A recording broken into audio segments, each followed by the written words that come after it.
साथ इस तरह का मामला हुआ है वो तुरंत यहाँ पर मौजूद हैं और उनको सारी घटनाक्रम पीड़ित परिवार सामने हैं, आमने सामने परिवार के साथ बैठे हैं। काफ़ी सारी चर्चाएं हुई हैं, उस चर्चा के विषय में क्या कहना चाहते हैं मैं उनसे जानने की कोशिश करूँगा और आप तक उनका संदेश पहुँचाना चाहता हूँ। क्या कहना चाहते हैं? आज आपको ये संदेश मिला, आपको पता चला, सूत्रों के माध्यम से आप यहाँ पर पहुँचे, परिवार से मिले, क्या संदेश देना चाहेंगे प्रधान जी?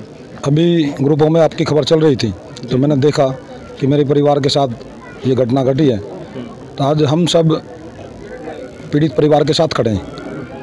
पीड़ित परिवार का सर आरोप ये है कि हॉस्पिटल में किसी डॉक्टर ने सरकारी हॉस्पिटल से किसी डॉक्टर ने प्राइवेट हॉस्पिटल में भेजा और जबकि उनका होना ये चाहिए था कि गाजियाबाद एमएमजी बड़ा हॉस्पिटल है, उन्हें वहाँ भेजना चाहिए था। उसमें एक डॉक्टर की वजह से एक बड़ा पूरा कहते हैं ना तालाब का बात होती है मछली गंदे होने वाली, क्योंकि हमने इनसे आग्रह किया कि हॉस्पिटल के खिलाफ नहीं करो क्योंकि उसमें काफ़ी लाखों बच्चों को 17 लाख की आबादी के बच्चों को जो इंजेक्शंस भी लग रहे हैं, कोरोना में भी इंजेक्शंस लगे हैं, बहुत सारी सुविधाएँ भी मिल रही हैं, लेकिन शायद वो सभी पर एक बड़ा पानी फिरने वाली बात है। तो एक व्यक्ति को उसके खिलाफ क्या कार्रवाई होनी चाहिए? देखिए, कार्रवाई जिन्होंने ये कहीं ना कहीं लापरवाही की है, इस लापरवाही के खिलाफ मैं सख्त कार्रवाई करवाऊंगा। जी जी जी। और आपको आश्वस्त करता हूं कि जो इसमें दोषी पाया जाएगा उसको सज़ा मिलेगी। बिल्कुल उसको सजा। ये भाजपा की सरकार है, इसमें कहीं कोई बख्शा नहीं जाएगा, उसमें से कोई भी हो। चलिए, बहुत बहुत धन्यवाद। तो देखिए, ये हमने अपना स्टेटमेंट रिकॉर्ड करके क्योंकि आप तक पहुंचा रहे हैं ताकि ये साक्षी रहें आप इस बात के।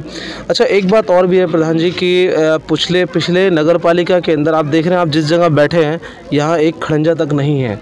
ये तो शुक्र है कि अभी बारिश नहीं है, वरना हमें शायद हो सकता है कि इस बिटिया का जनाजा पानी में इतने लेके जाना पड़ता। तो क्या हम इसी असुविधा के साथ जीते रहेंगे? नहीं, ऐसा नहीं है।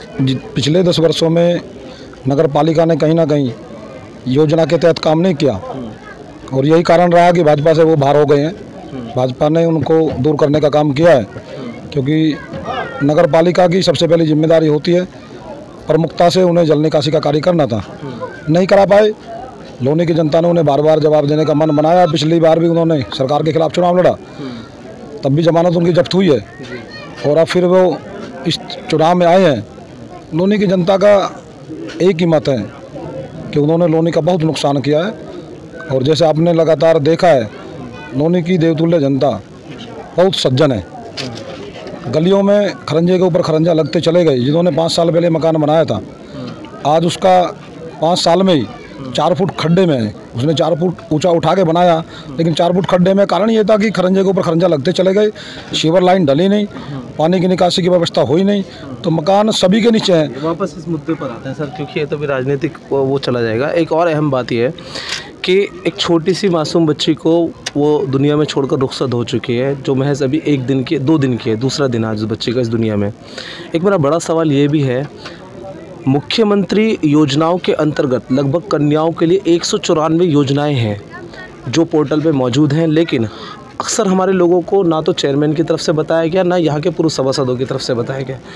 तो लेकिन मैं चाहूँगा कि इस पीड़ित परिवार को, उस बच्ची के लिए यदि कोई भी योजना की आवश्यकता की ज़रूरत है तो उसको आप पर्सनली देखें। तो क्या मैं आश्वासन ले सकता हूँ आपसे? देखिए, सबसे पहले तो मैं आपको कहना चाहूँगा, मेरे पीड़ित परिवार के साथ मैं खड़ा हूँ। रही बात बिटिया की, तो बिटिया हम सब की है।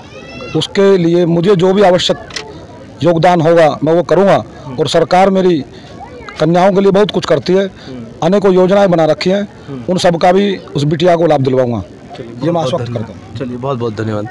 तो देखिए, ये हमारे साथ बने हुए हैं हमारे यहाँ के सबसे प्रभावशाली प्रत्याशी और यहीं के जो है बहुत पुराने व्यक्ति भी हैं, हमारे पड़ोस के संबंध भी बहुत अच्छे रहे हैं।